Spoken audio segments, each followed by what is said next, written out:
Good evening and welcome everyone to Groove Swing Speaks live here on the Studio W.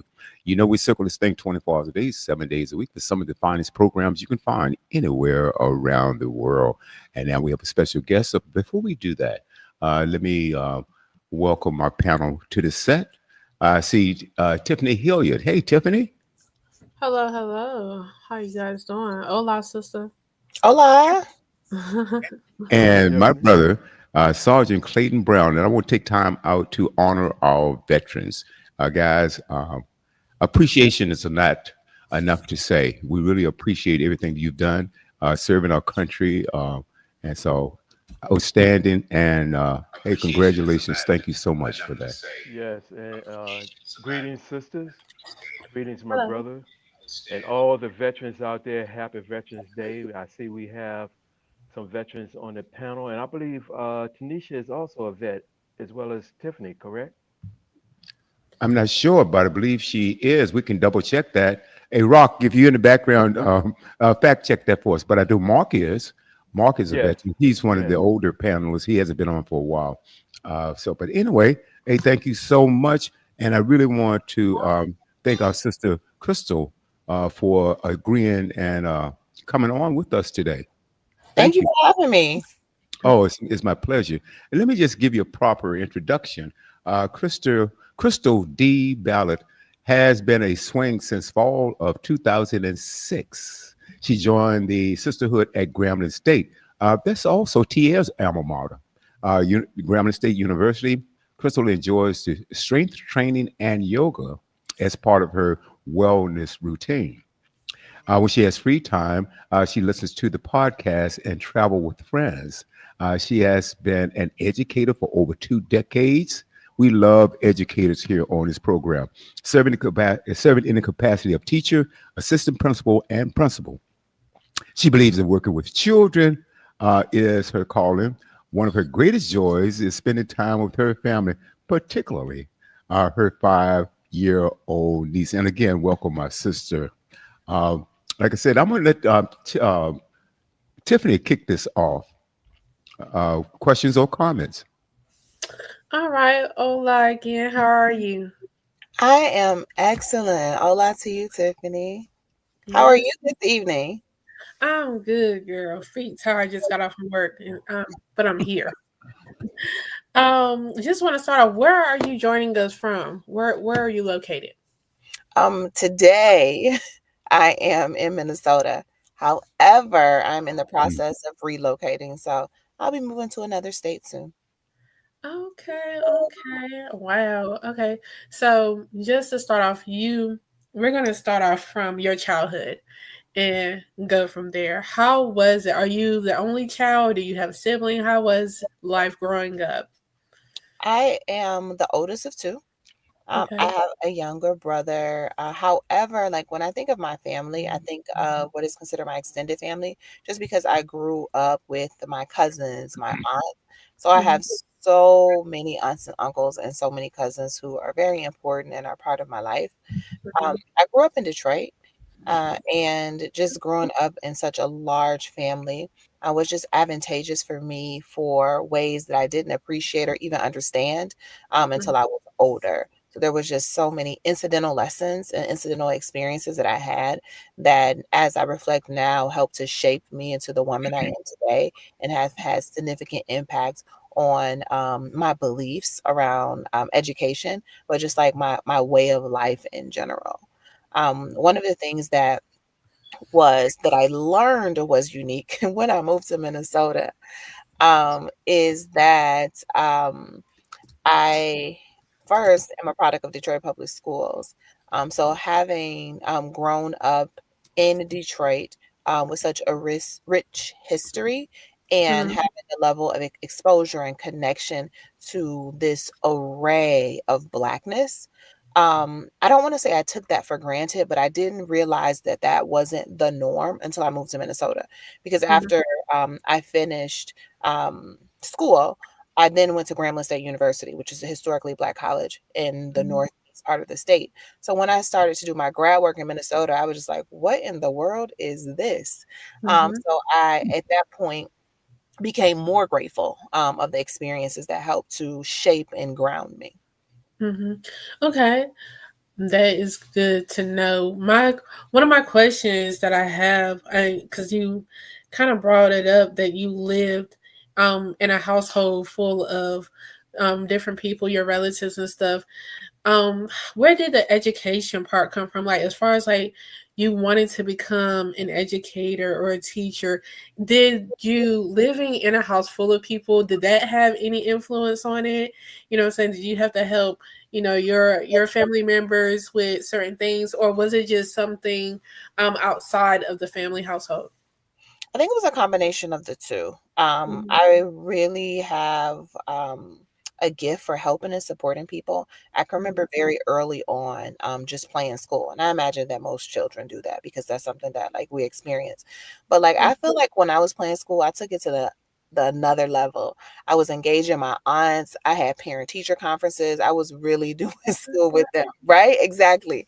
And my second grade teacher, Sarah Thomas, is the reason that I got into education. She was phenomenal, Mhm. just a remarkable woman. She put me in a position to be a part of the Young Educator Society, which is just like a club. In Mhm. elementary school, I was probably just like dusting erasers and like maybe helping younger grades, but that was everything for me. And it just kind of set me on a path to know Mhm. that I would be a teacher. And then by the time I finished high school, I knew that I wanted to become a high school principal. Oh, wow. Wow. Okay. Okay. I'm not gonna hold the mic. I'm gonna pass it around. Go ahead. No, Thank you can say, take as much time as you want. Hey, welcome to the set. Our groove brother Robert Hicks. Meet Crystal Ballard. She's a swing. She's one of our sisters. Hey, Robert.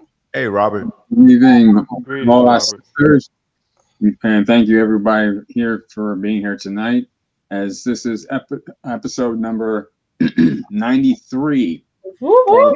Yeah. Speaks, and also if you haven't already mentioned to everybody out there who have served and honorably in the military, whatever branch that you're in, thank you very much for your service, your dedication, your sacrifices, as well as sometimes your sweat, your tears, and it's all worth it as Thank we you, live brother. in the country that we are in today.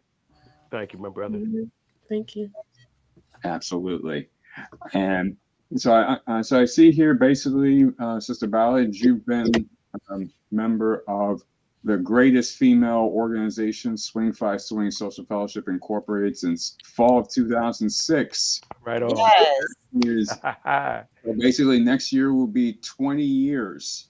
Um, can you and see that you have went over at Grambling State University. So for anybody who is on the phone, because we do get a lot of people who listen in from Grambling as well on the call. Basically, I just wanted to send a basic shout out to everybody, all the sisters and all the brothers who have went over at Grambling. What made you interested in Grambling itself as the school of your choice? Well, I remember, goodness, very distinctly. My pre-calculus teacher was absent, and I had a substitute teacher. And I probably have some of the same ways about me as an adult that I did as a teenager. But at that time, I believed that it was necessary for me to take that class in order to get to college. So math is not an area that I feel like that I am very strong in. So I wanted to know like what made her feel as if she was qualified to come and teach my pre-calculus class, because it's like this is not geometry, this is not algebra. Like you need to have some advanced studies, and I'm not playing around. I'm going to college. So I need you to know what you're talking about. Mhm. So I was having this conversation with her, and so I'm like, what college did you go to? As if like at 17, I had the understanding to know like this college means this level of expertise. But I asked her and she told me Grambling. And I was like blown away because at that time I had been looking at schools in Louisiana. And so we Mhm. talked a little bit about Grambling, and she was like, I'm actually going down there for Spring Fest, and you can come with me. So at this point, like, I didn't care how much math she knew, any of these. I was just excited that, like, she went to Grambling. I had just looked at Grambling, and she was willing to take me. Her name is Charlotte Johnson. And Miss Johnson met my mom, and we drove 18 hours down to Grambling. I had already applied. I had already earned a scholarship, and she just walked me through everything. She introduced me to people. She introduced me to her network, and I just felt like this very much family feel when I was there, and I felt like that it was far enough from Detroit, where I'm originally from, for me not to be trying to come home every weekend. Like, it's 18 hours away. And it was in the country. So it wasn't opportunities for me to be distracted. Like, it was campus and some horses down the road. So I that was kind of like my orientation into Grambling. And when I got there, I like fell in love. One of my mentors is the reason that I went to grad school from Grambling State University.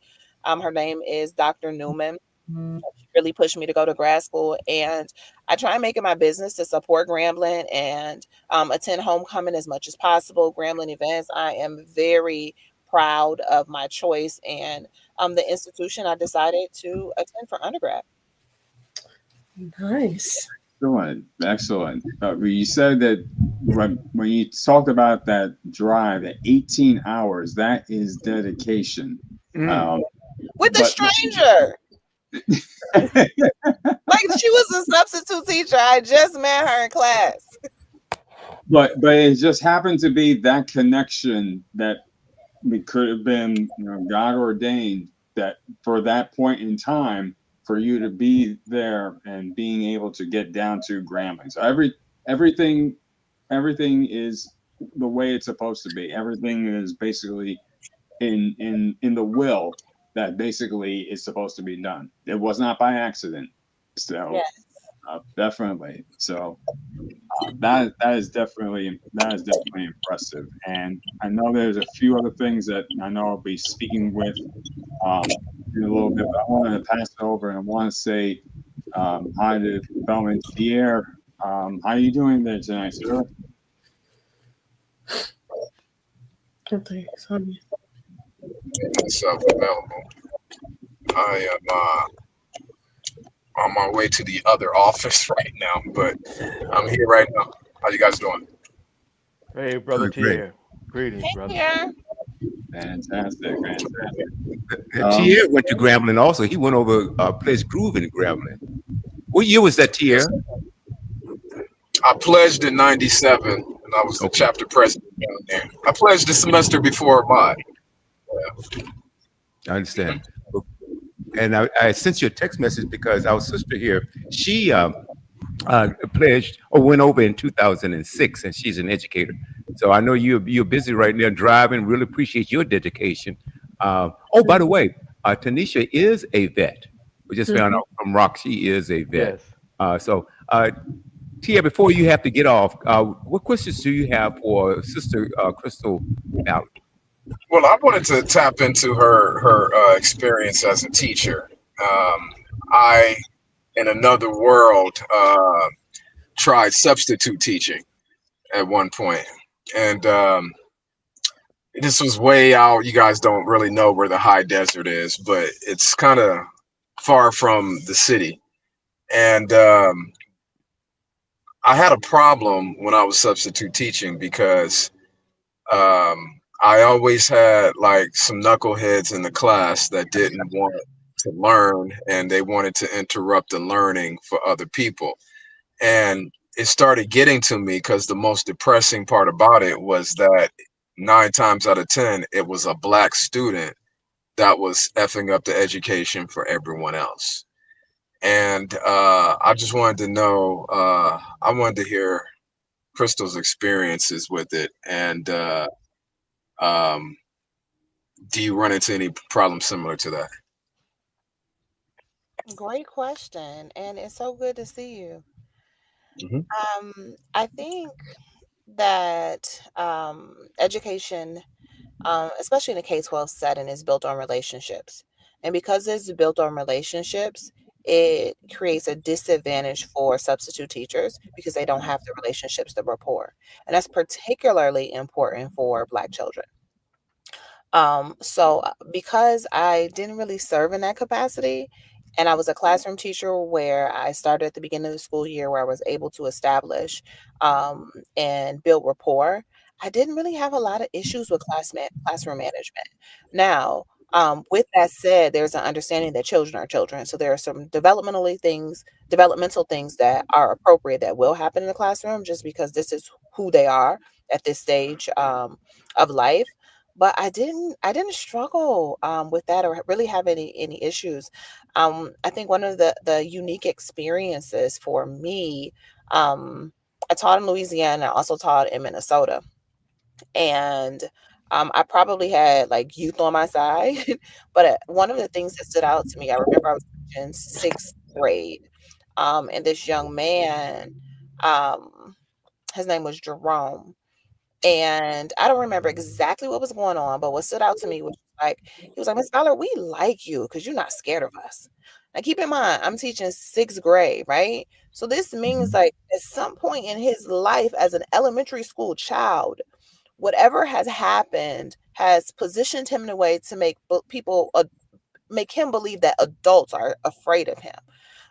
So I remember that standing out, and it just was so important to me to like remain in education and just like realize although like it is a lot of work, it requires a lot of your personal time, it requires a lot of your personal money, but like the value of Black children seeing Black educators is priceless. I remember maybe 2 years ago, there was a young lady that I taught in eighth grade, and she is 26 now.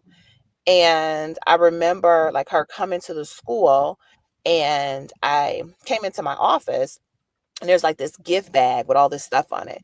And I'm like, who is this from? Like, who put this in my office? He was like, somebody came up here and put it in your office. So I open it up, and it's like one of my former students that tells me like how much it meant to her for me to be a Black woman and her teacher, and how that impacted her life. And I remember her running out of the school because I'm like, where did she go? Like, this is one of my favorite students. Um, and I ran out of the building, and she was walking to her car, and we just had an opportunity to talk briefly. And so the reason I bring up those stories is because like there are sometimes challenges in classrooms, but the rewards and the impact is so much greater than the child is that's disrupting your lesson. And oftentimes that is a signal that there's something more going on. Like Mhm. there is a cry of some type of need. And part of your role as an educator is to figure out like what is happening, what is the antecedent for this behavior, what does this child need, how do I connect? And unfortunately, serving in a capacity, from my belief, as a substitute teacher, makes it very difficult to go that deep and have those relationships and to be able to tap in that way. Okay. However, I have seen it, and there has been times, even where like I was absent and I would get a note back, like my class was off the chain. It took a few moments for that to happen, for them to realize we weren't doing that. But you know, children push the limits, especially when they don't know people. That's true. Um, okay. I also to follow up on that. There was a couple times where I took over a class because a teacher was out long term for, for whatever reason, Mhm. and um, I remember one time in particular, I was having a parent teacher conference with one of my students because I was having a problem with him in particular, and I was meeting with his mother after school. And when I met his mother, I realized why I had so much trouble with the student. And like I said, I found it depressing because I was like, this kid has no chance in life because his Mm, mom is ignorant as well. And she was like very argumentative, and she was like saying, my son wouldn't do that. And, I was like, lady, I got better things to do than, be here lying on your kid, you know. So like a lot of times I just felt like the parenting is so like if kids have bad parents, they don't have much of a chance in life. But that was one of the reasons it was so depressing to me. Like I was like, I have to be able to deal with kids in a way that was more free. Like Los Angeles grad, we do a lot of mentoring.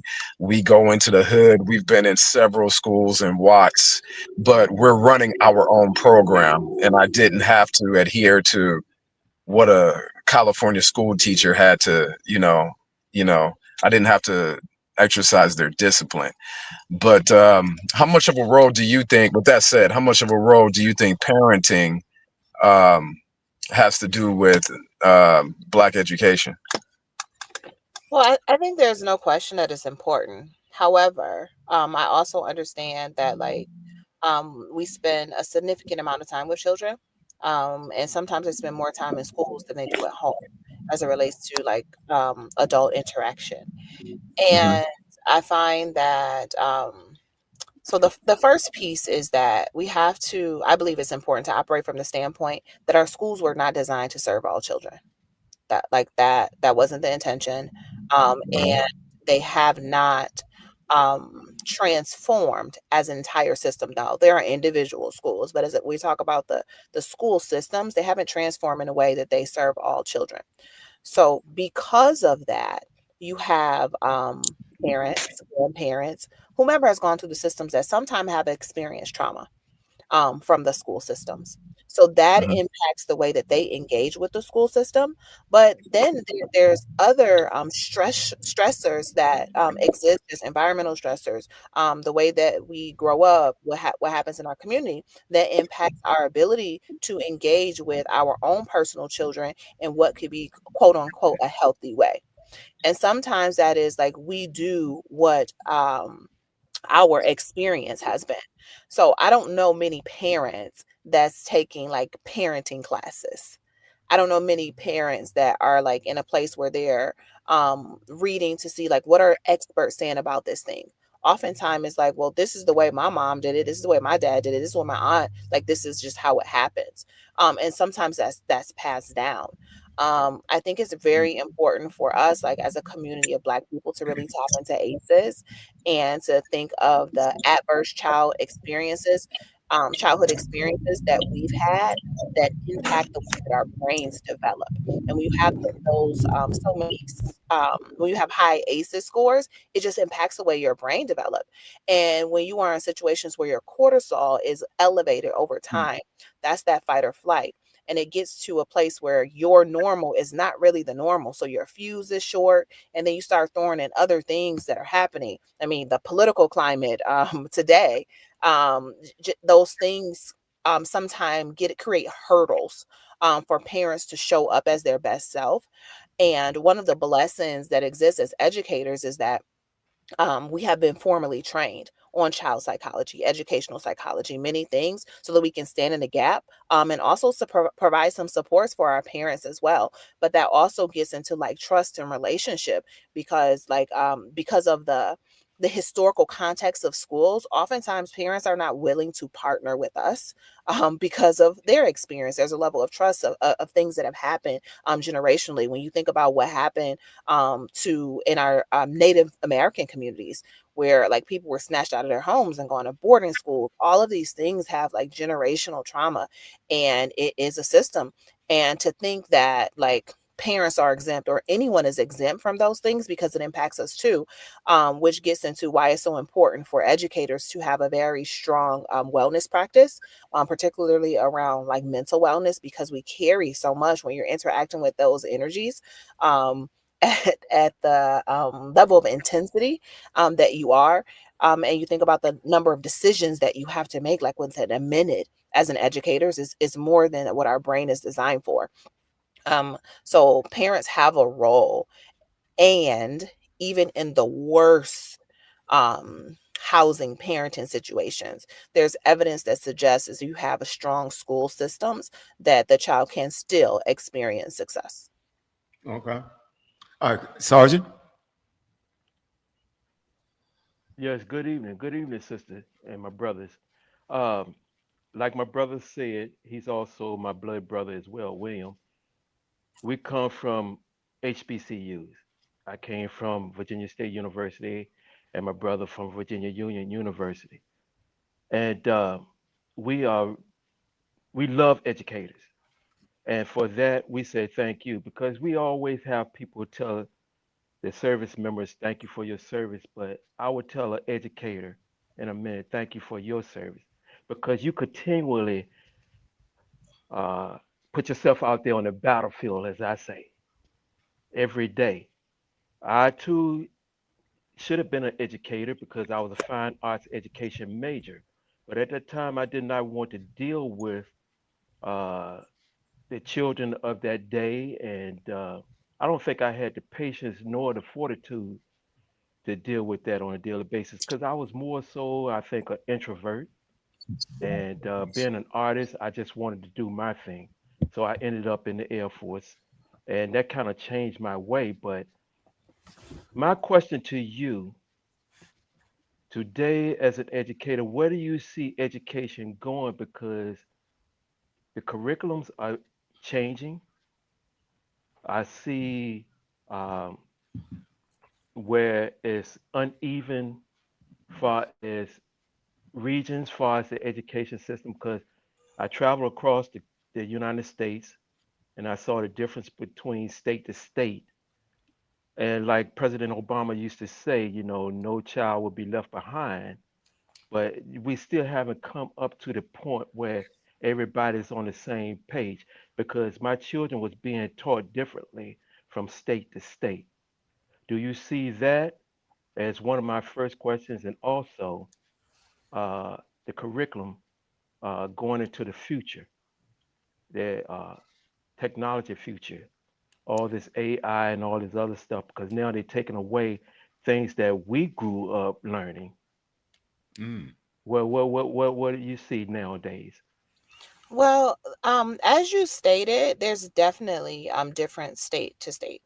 Yes. Um, and there's many reasons that's true. One of them being that each state is responsible for education. So the standards in Michigan are very different than the standards in Texas. So because of that, like what is taught is different. There are some states that many years ago adopted Common Core standards where there was some consistency across. But then you also have the variable of the individual and the individual that is responsible for facilitating the learning. I don't think we have a great checks and balance system. Like it's impossible to have a great checks and balance system where like one teacher can be teaching this and another teacher could be teaching, something different. And like it's very difficult for you to know that. I think it's it is impossible for like a administrator to read all of the lesson plans for every lesson for every teacher in order to have that level of continuity, which gets into like the trust of what teachers are teaching what they're supposed to. I think now more than ever, um, education has to shift in a way that we are teaching our children how to use technology, how to use AI, because if we don't, they will be left behind. Like Mm, it is here, it's continuing to grow. We need to position our schools so that they're doing more than just preparing them to have a high school diploma from I believe. We need to make sure that they are getting additional credentials. That could be like 2-year degrees, that could be skills trades. I think it's important for them to like have that as well. And I really think that we need to do a better job as like creating more pathways for entrepreneurship, because there's we want children to be more self-sufficient when they become adults. And I think that if we continue with the traditional, like we're reading the same books that I read in high school, doing the same projects, we're just not preparing them. And what gets difficult for educators is that we're preparing them for a world that does not exist right now. So trying to like figure out what those things are to be able to make sure that they're having an equitable learning experience and that they're prepared creates some challenges. I I mean, and I often wonder, like, what is the responsibility for learning and education outside of the K-12 system? Because, like, as individual parents and community members, we don't have much control over like what is taught in each individual classroom. So I wonder, like, what role does community play in making sure that some of the things that are being taken out of schools are not missed, and there's still exposure, there's still understanding of historical context and historical framework, because I believe when we do that, it's very dangerous. I mean, I'm just looking at, I'm sure you all have seen it too, just how even the digitizing of text creates opportunity for things to change so fast, and it gets into a space where you don't know what is fact, what is opinion, what is the historical context, and sometimes you have to talk to individuals that had the experience to really understand. As I said before, I'm like in the process of relocating, and I was going through, I actually have some physical like newspapers for significant things that were important to me. And I don't know like what it was at that time period. It was like, let me get this newspaper. So I'll have it. So I just wanted to have it with the understanding that things were digitized, but I'm thankful that I have those things now. And I'm watching how fast the technology is impacting the just the thoughts of people, what is true, what is not true. And Yeah. I feel like I'm talking in circles, but there's one more point I want to bring. Like teaching children how to discern those things is a skill that's going to be so necessary because they're infiltrated with so much information, and a lot of it is misinformation. Right. That is so important. Do you see yourself staying? You're right now in the K through 12. I Do am. you see yourself advancing into the college level or further, or you want to stay where you are? I think that there is opportunity for me to move into higher ed.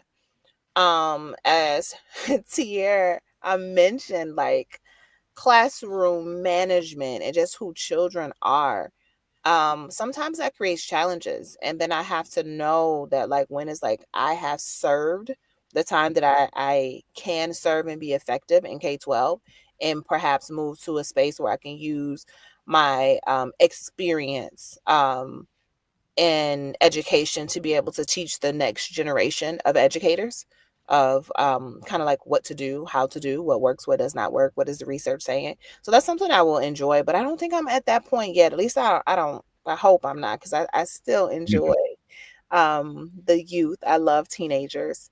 I feel like everything that people complain about teenagers is what I love about them. Engaging with young people whose brains are not fully developed, and they have such strong opinions and convictions and really believe truths is Yeah. just fascinating to me.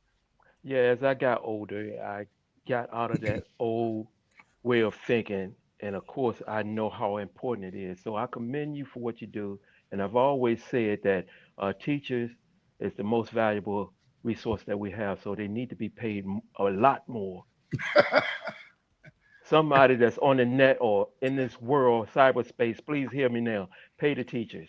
Thank you, my Yes, sister, for what pay you them. do. Pay them. Yeah. Six Oh, figures if possible. right. Wow, Crystal, thanks again. Let me see if I have the chronological order uh, intact. So, did you start off as a teacher, then an assistant principal, then a principal, and are you back in the classroom? Oh, that is correct, but I'm not in the classroom. I'm still serving as an administrator. Oh, great, great, great, great. Boy, I have a lot of questions, and I have more questions than we have time. But can you tell us, as an educator and as an administrator, how important is the school board as far as being partner with the teachers and working along with them? Because it's my understanding that they are in charge of the hiring, and firing, designing, or the curriculum, and just about everything that has to do on how a school should function, the budget, and the whole nine yards. Tell us the importance of that school board. The school board is significant. It's very important. They have to be um in close collaboration with the superintendent who's responsible for the operation of the schools. The school board governs the schools through the superintendent. So I love when I see school board members that are educators and have context for education outside of their individual K-12 experience. It just makes it an opportunity for much more rich dialogue and Mhm. understanding of how to govern schools and the difference between what actually happens in schools and what we believe happens in schools or supposed to happen in schools. So I think that's very important. It gets a Mhm. little dangerous when you have individuals that don't understand education, and while they are politicians, but like that is their piece, or they're using their school board seat as a stepping stone to greater politics. Mhm. I just think that gets dangerous because you're responsible for policy and understanding the impact of policy before implementing policy that has significant impact on the educational experience. So it's very important, and it's very political. It's a great question because oftentimes people kind of exclude the local school board from the conversation around like outcomes and what's happening in schools, but that they're a significant component, and it serves the community well when they're educated around like who these individuals are that are responsible for the schools. Right. As a matter of fact, I think it was a couple of years ago that I had a young lady on. She was an educator.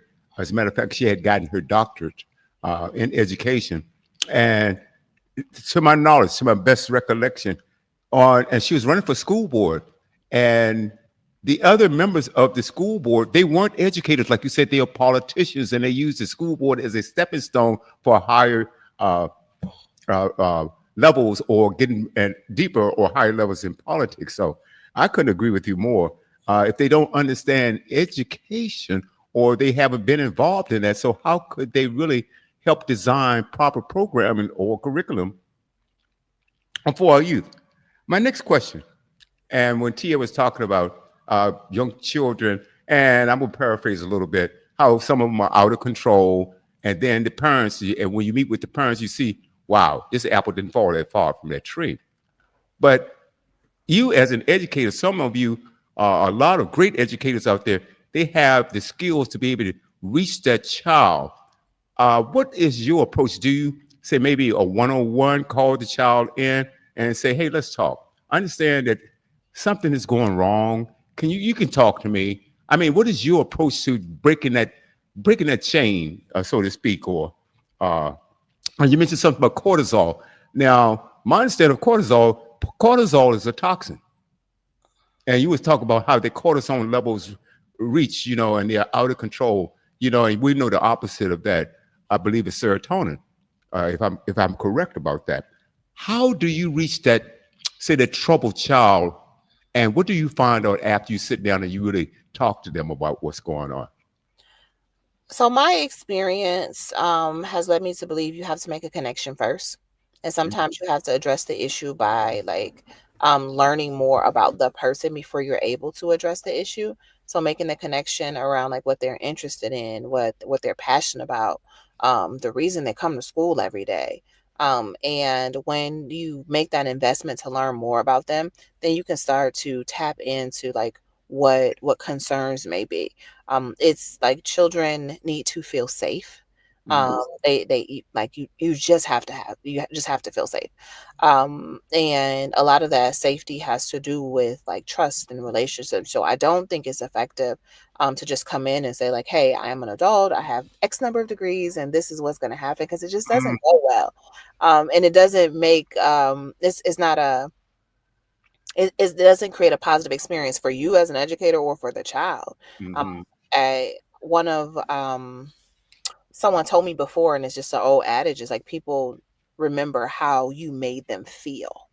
And I can think about like the ways, like even to this day, that my experiences in school as a K-12 learner, like how certain experiences, how certain individuals made me feel. So I'm always mindful of that. When I engage, even when I'm frustrated, and I'm upset because expectations haven't been met, and I've been talking about this expectation for 4 weeks now. And sometimes I have to, like, because like I'm human as well. Like a lot of times I tell like children like that, like, listen, I am so upset with you right now. However, I'm also angry. So I need you to wait until I calm down because I don't want to make decisions or have a conversation with you while I'm angry. I think as educators, everything that we do has to be learning and teaching. And even those moments where when we're redirecting, we have to create the space for education as well. And that means emotional regulation and modeling that, which gets into managing the social emotional needs of children. It can't just be content, but there's some what we consider like soft skills that you have to model and sometimes explicitly teach. As an administrator, I, of course, don't have as many connections that I used to have when I was in the classroom because I'm engaging. At that point, I was engaging for at least 60 minutes every day, versus 5 minutes in the hallway, or if you come to my office because something isn't going right. But I do make it my business to make sure that I'm visible, and like present in extracurricular activities because that helps to break the ice when you humanize yourself outside of your role so that ultimately you can support them, because even when you're trying to redirect, it's really about supporting to help them learn and grow. Oh, great. My last question before I toss it over to Tiffany. Um, I been reading and hearing, seeing little YouTube clips about certain school districts in different states. They're talking about posting the Ten Commandments. Now, I know there are a lot of believers out there, and I understand you might believe. I, don't- my personal feeling is I don't think that should be posted in school because you may have other children that the families practice other religions. And also, I just saw something last week that this particular district, and the school board decided they wanted this particular district to teach from the Bible. Do you have any thoughts about that, or what's your positioning on that? You're smiling a little bit, uh, or or do you feel comfortable talking about that? Um, hmm. So one of the things I mentioned before was about safety. And I think that there are specialized schools that exist for families that have the right to choose whatever education that they want. So if I would like to send my child to a school where this is the philosophy as it relates to religion and religious practices, families have the opportunity to do that. Um, I believe that in the world that we live in today and all of the ways that is diverse, and since we're talking about religion, the diversity of religion, you have children that are entering these buildings that are not a monolith and they practice many different religions. So I believe it is a disservice if we're going to expose children to religion. I believe that it's a disservice that we're not exposing them to multiple religions because they exist, which gets very difficult because individuals have their personal beliefs. So while I understand the thoughts behind having like teaching the Bible and having the Ten Commandments, um, I wonder if those individuals that are making those decisions have thought about what if my child was going to a school where their faith wasn't honored and another faith practice was pushed upon them. Mm-hmm. What How does that create the environment for my child to feel safe enough to take risk, to Mm-hmm. feel that they're seen, that they're valued? So I wonder about those things. Um, and I think if parents want to send their children to schools that, have religious practice, I mean, for a minute, I went to Catholic schools. Um, in ninth grade actually, and I knew that I was going to a Catholic school, so I knew what came with going to a Catholic school. But that was a choice that my mom and that we made for ourselves. It wasn't something that the school was saying like everyone has to get this, no matter like what your belief is. So I remember when like as a country, there was a shift where we took those things out of the schools, and it seems that it's coming back. And I just wonder how that impacts children that are not practicing those religions. Thank you. Tiffany? Okay, my question is, how do you feel about um, a lot of the Black history being removed from the schools or the school education? Because as we are in the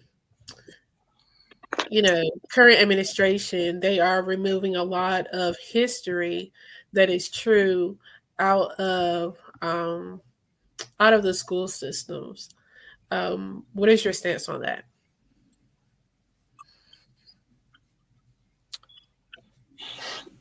I think it's sad that that's happening. It's disheartening in many ways. Um, and I wish there was enough time and dedication to curriculum development for children to learn about like the diversity that exists in our country around many different groups as Mhm. it relates to race. Um, One of the things that was happening recently in my school was like we were bringing in Chicano studies. And one of the things that thought would be like, I thought it would be brilliant, but one of the things that I thought would be significant as it relates to like children seeing themselves is if we taught US history specifically from multiple perspectives.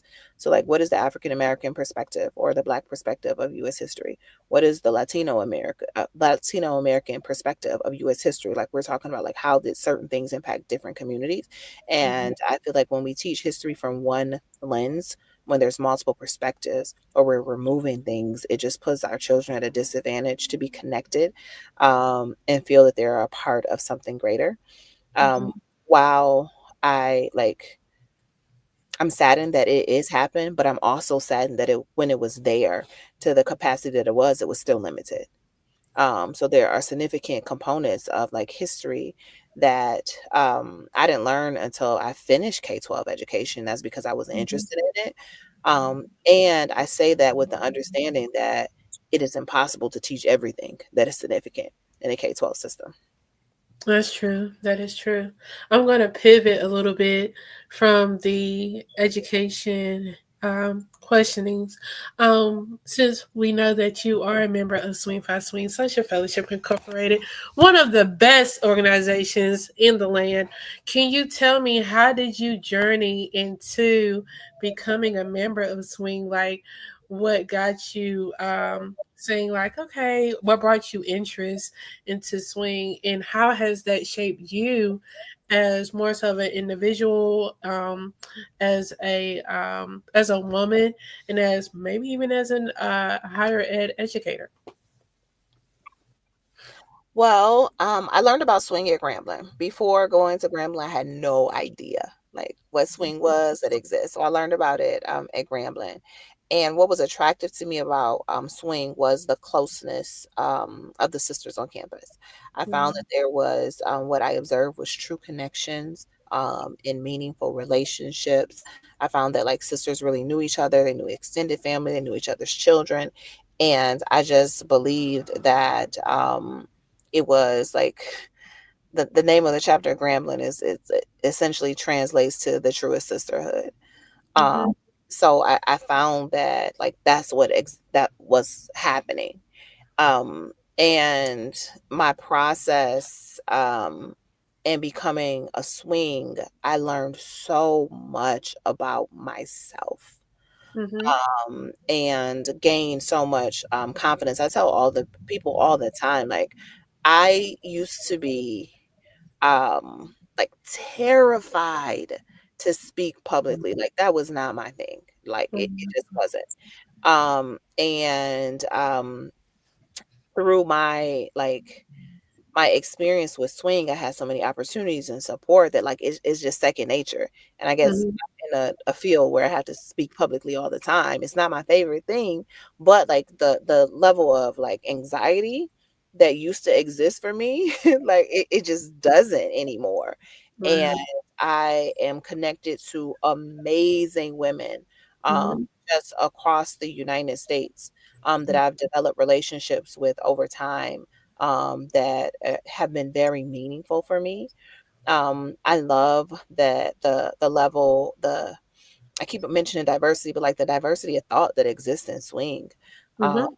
the way in which we show up in spaces, and there's this level of uniqueness, but Mhm. connected and unity that exists. I find that just refreshing. Mhm. I love, love, love, love meeting new sisters and being connected to them. I love to watch our sisterhood grow. Mhm. So like that's part of the reason. Um, Mhm. and since I've become a swing, I feel like I continue to develop and learn and grow as a woman. Yeah. I can totally agree with what you just stated there in your sentiment, and um, also in conjunction with that, the fact that we also have a brotherhood too. Um, there have been plenty of times where I've called on them as well, and they were right there. You know what I mean? As well as some of the sisters. And like you say, it is truly about connection. And I tell my parents, all the time, I got people, somebody everywhere. They were like, girl, because I like to travel. And so normally I travel, by myself. I go, places by myself. And they be like, do you know anyone? I'm like, even if I don't, I know somebody that knows somebody. You know what I mean? So I absolutely love, love, love, love that as well. Yes, Okay, it's just a few phone calls, maybe a text message, and like you're connected. exactly. Like I could tell you a story where I went somewhere and I said, well, are there any people there? It was in West Virginia of all places. And they were like, yeah, we have brothers there. Met the brothers the same day. I missed my flight to Chicago. I had to stay in West Virginia that the same day I met these brothers, but they took good care of me there. And when I tell people all the time, man, joining an organization like Swing or Groove is one of the best decisions you'll ever make. I promise you. But this is not about me, though. I was just, I couldn't help, That's the all right. shit. Speak the truth. There you go. Go ahead. Go you ahead. know. But yeah. So I'm gonna pass the mic. Robert, you got it.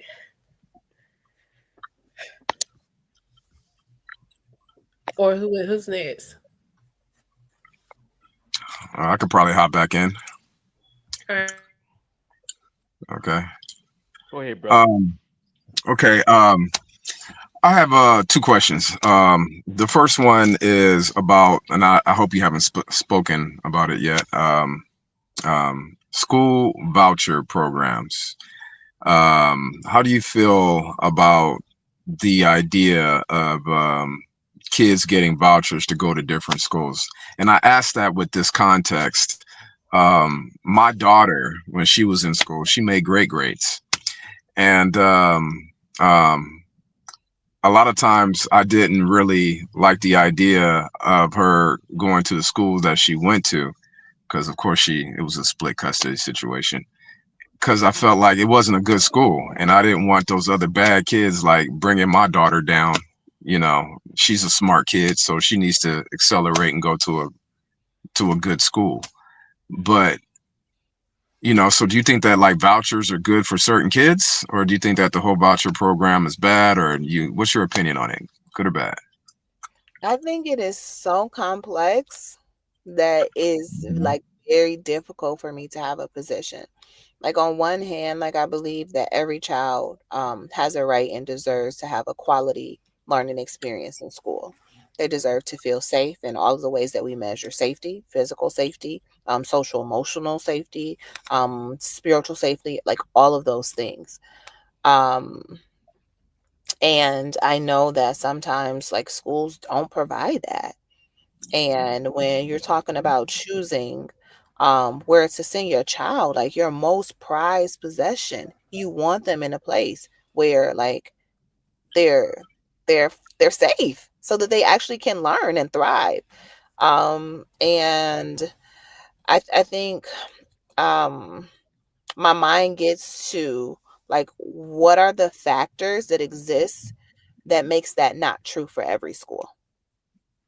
And how do we address those things, which is so complex, and that it takes time, and it's like, and there's a level of urgency, because like if you're organizing and engaging and have like community involvement, and your school that's in your neighborhood isn't where you believe it needs to be, your child is starting kindergarten next month, like you don't have time for the school to catch up.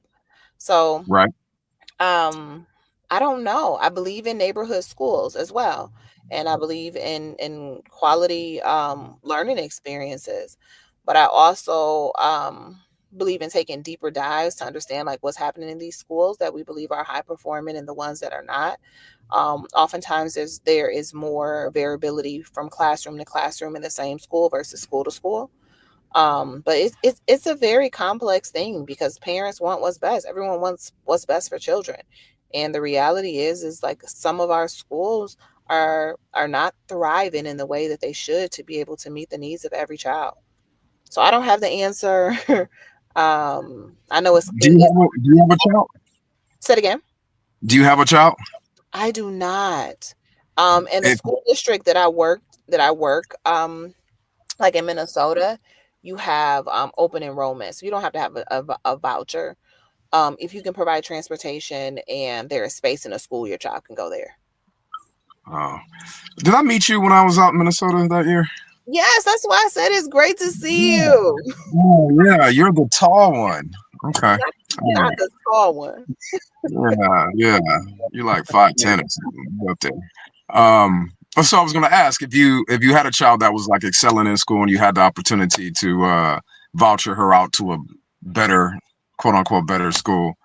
I don't know if you can answer that, but would you do it? I think it's complex, because I would have to decide what's better.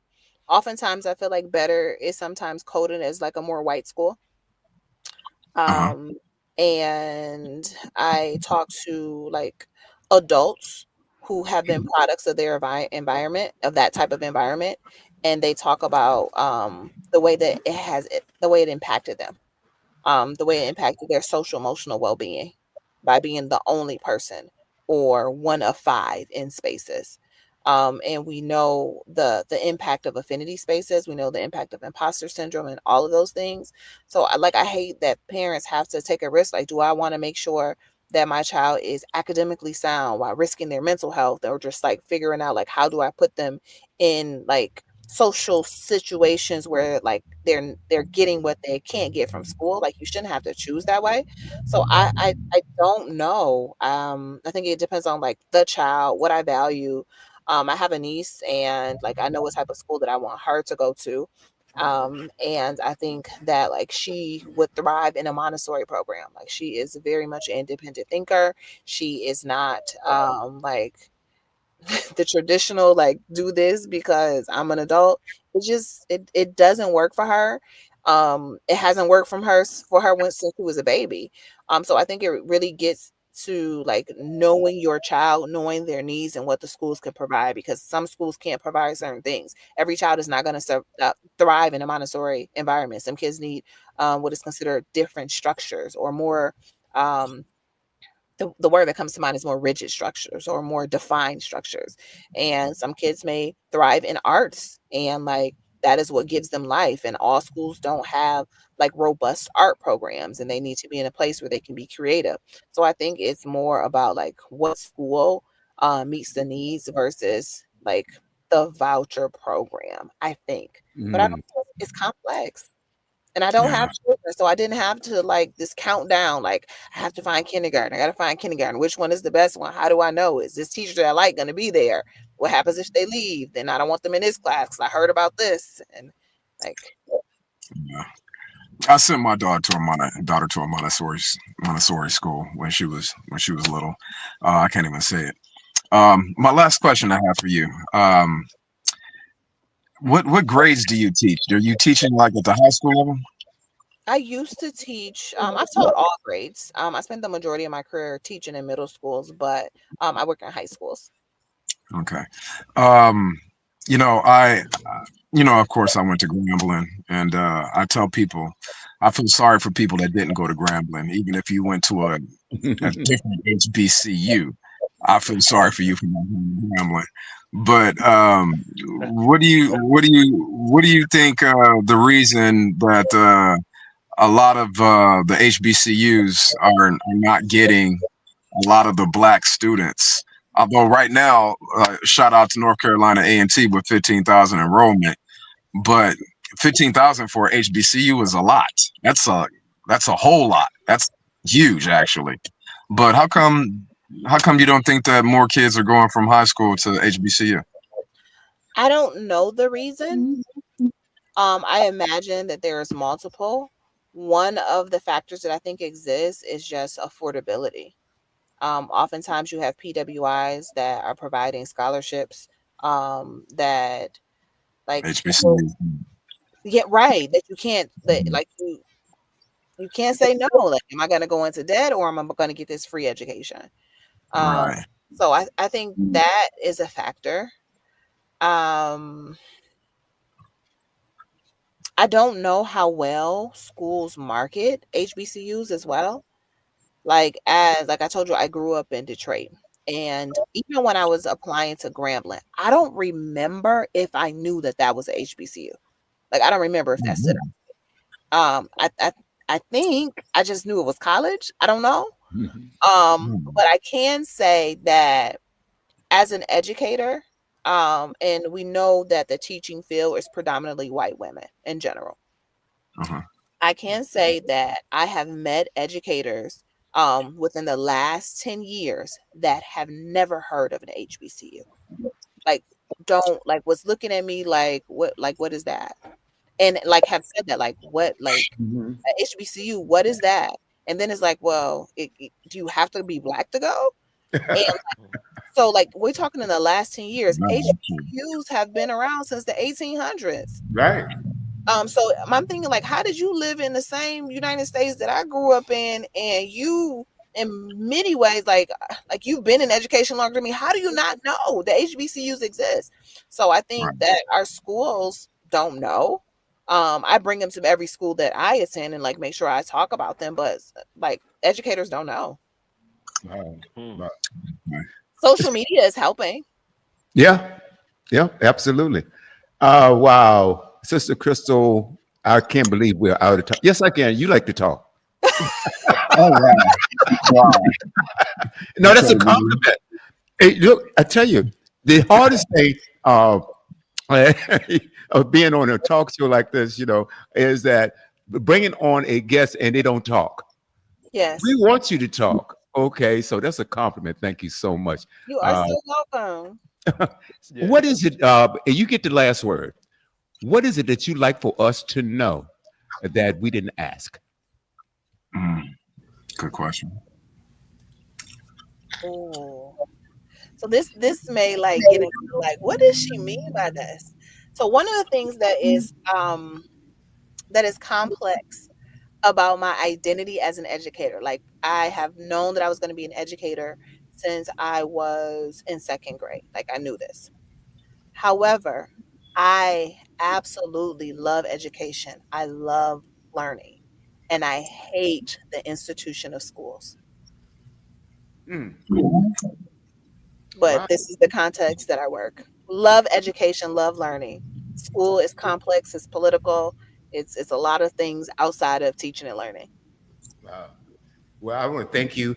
And with your personality and your wealth of knowledge, we must have you back. We must have you back sometime when you're available. Rock does the scheduling. Thank you so much to our program director, Rock. Thank you so much for doing a great job and bringing this wonderful educator and our swing sister to the set. Hey guys, thank you so much. This is another great episode. I thoroughly enjoyed it. Crystal, Tierre, Robert, Tiffany, and Sergeant Clayton Brown. Thank you guys so much.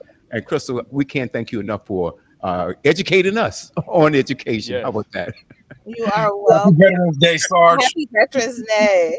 Thank you. Thank you so much. Guys, I learned a lot. Keep it locked right here on Studio W, The Buzz, your global radio network. And we're serving this thing 24 hours a day, 7 days a week, with some of the finest programs you can find anywhere around the world. Enjoy your Tuesday.